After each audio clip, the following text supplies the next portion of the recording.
This made me so mad, but I was prepared with my backup totem immediately.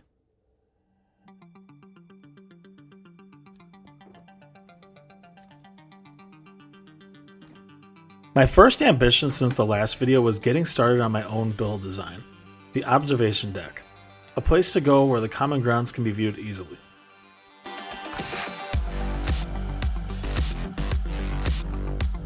I started out by making the framework out of wool so I could get a sense for how the shape would look when it came together.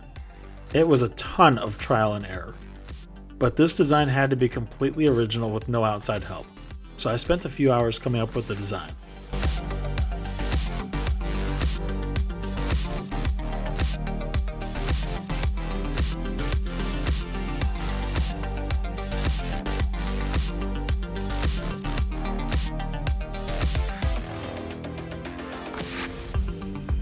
Once I got it down, I decided on the material I'd use for the pillars, sculk. Once I grabbed way more than I needed, I got sidetracked by the Aurora Borealis. The view is phenomenal. I couldn't get over it. But I quickly got back to work replacing the wool with the sculk.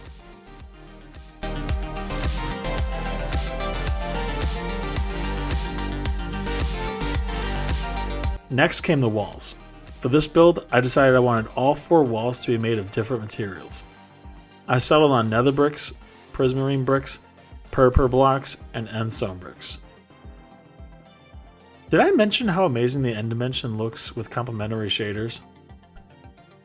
I absolutely loved the contrast it had. Especially with the amethyst, I decided on using the floor. It really tied it all together.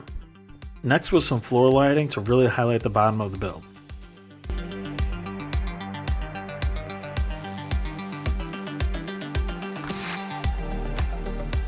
But then I got a little mixed up on the roof. I finished it, but I didn't like it. I was a little perplexed on what to do here. Then I had an idea. I thought maybe a beacon on top would look nice, but it just didn't work.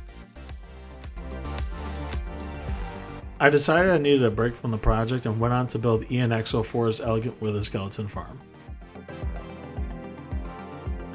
Once I was nearly done with the platform, I realized not only did I choose a horrible build site, I didn't even center around 4 chunks. I tore it down and searched for a new one. And that's when I found the perfect site. Centered in the middle of a soul sand valley. Now you might be wondering why I built the platform so high. In Java Edition, Wither skeletons can spawn on any nether bricks within the fortress bounding box, which is actually a lot larger than most people think. So I was set in the perfect spot, and the tutorial was a lot simpler than I was expecting. Some of the comments on the original tutorial said it takes about 10 minutes to get going, but I think they were just building it wrong, because this thing was a lot faster than I expected.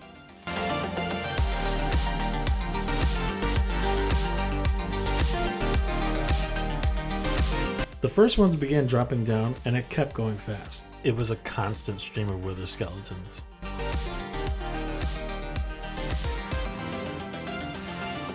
This would finally enable me to cover my world in beacons. I started with my base. I wanted the first set of beacons inside to showcase them.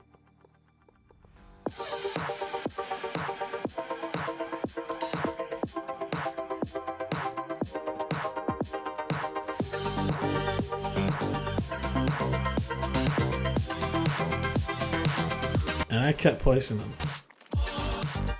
I thought for a minute I'd make them all with gold, but that was taking way too much time and I didn't want to spend all my time at the gold farm. However, I did take the time to add an auto sorting system to the wither skeleton farm. And with that, I had unlimited bones for bone meal and built a simple to use tree farm. Watching this thing work was awesome. Using it was even better. Now I had a constant supply of wood, more than I need right now and in a short period of time. I continued my campaign to beacon the world, and this is where I got started with my next major project. But this one involved a ton of prep work. Remember the area I said I wasn't sure what I would do with? I began draining it and digging it all out. Even with the beacons, this took a lot of time. and it required a beacon in the middle so I could keep my effects if I stopped in the middle.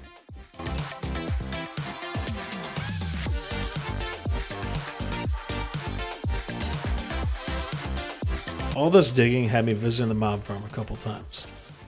And with that out of the way, it was time to begin building my mega storage. I was very meticulous with the planning of it, going as far as to count the exact number of blocks it would be.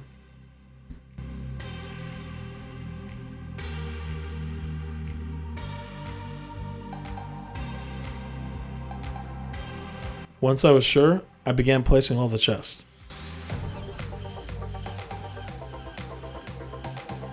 It then dawned on me how many chests I would need. But I finally had the inspiration I needed to finish the observation deck. I'm so happy with how it turned out, it's perfect. But back to the storage. Back there I realized I was going to need an insane amount of iron. Not just for my beacon campaign, but also for the hoppers and the mega storage. The 2 small iron farms I had were just not going to cut it anymore.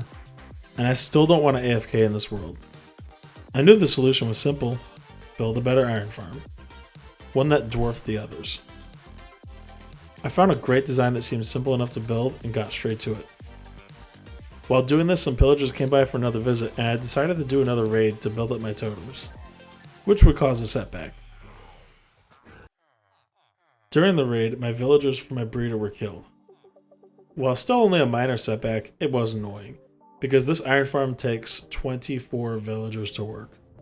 Transporting them was slow, but the breeder couldn't keep up because the new villagers in there had to farm for a while to fill their inventories. So I shuffled back and forth from transporting villagers to placing chests. Finally, all the chests were placed.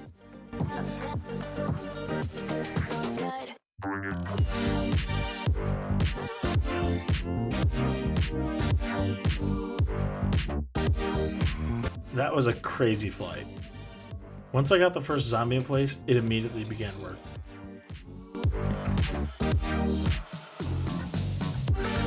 So I finished luring them into place.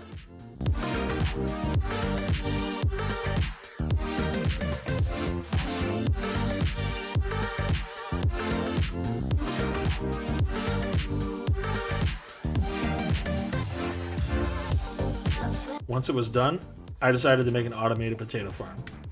Easy design, highly recommend. And if you don't have enough of the crop you want them to harvest, you can help kickstart it with bone meal.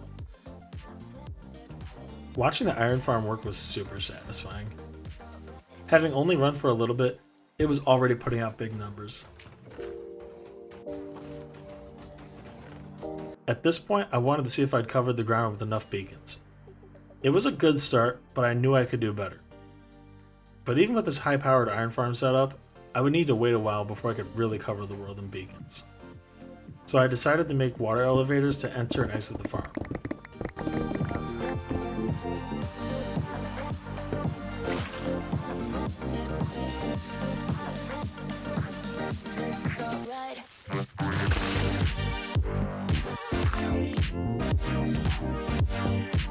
Highly recommend this if you don't already use them.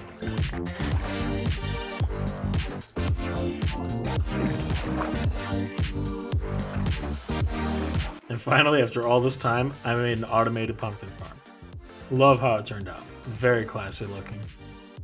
Now this may be controversial, but I used MiniHUD to locate a slime chunk near an underground beacon. I reasoned that I could either spend days digging out chunks and hoping I'd find one, or I could accelerate the process. I really didn't want to do it, but it was a choice between that and potentially wasting several hundred Minecraft days doing it the hard way.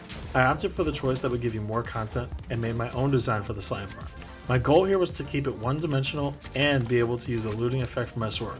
Using a creative world, I figured out how to funnel all the slime into a collection and killing spot. With my proof of concept done, I now present you with what I came up with.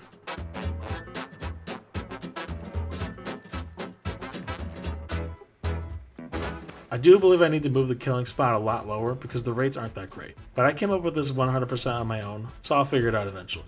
With that said and done, I now present my world covered in beacons. There's still more spots in the distance I can do. I've placed beacons in spots that are set aside for future builds.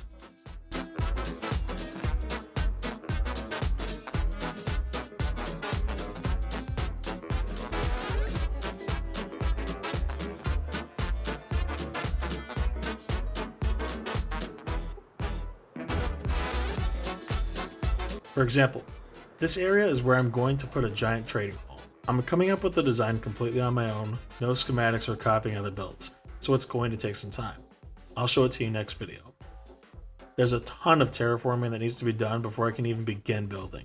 Over here you can see I've covered up the hole left by the slime farm to try and bring back some of the terrain. I just didn't like the giant hole in the ground. It was kind of an eyesore. Take a look at the tree farm. I love this design. The person who figured out how to make all the redstone work is a genius.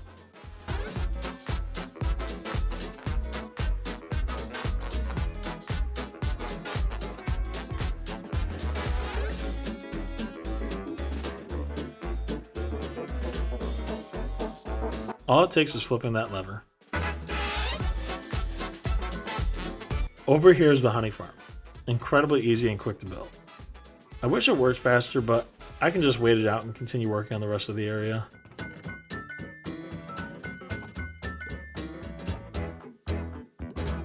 After a few hours of working around the area, the potato farm is almost overloaded. This is part of the reason I'm building a mega trading hall. A lot of grass over here had to be dug out to stop golems from spawning outside the farm. I really don't like the way it looks, so I'm taking recommendations down below on how to make it look good. Leave a comment.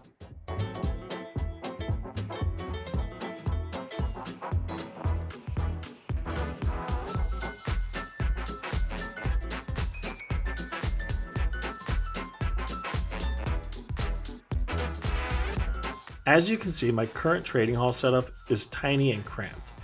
It was very useful in the early game to get my enchantments set up, but this just isn't going to be enough to have tons of villagers to trade with. And frankly, it's just not nice to look at.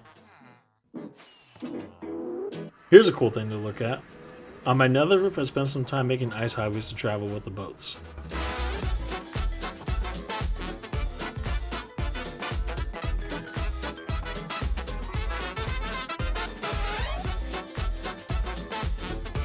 It's all nearby the Froglight farm and the gold farm, so it's super convenient. Moving on, there's a lot of open space I haven't figured out how to use yet.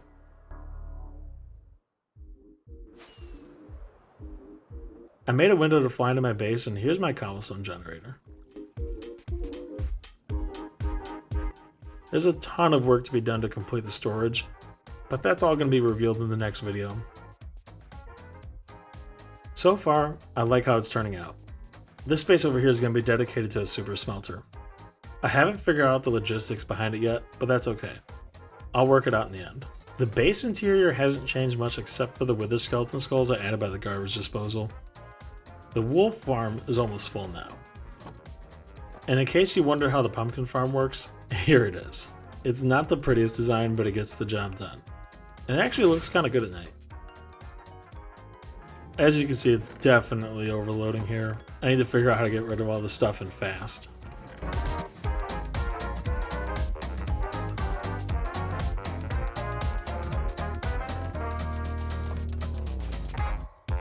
I started taming cats to keep around the base.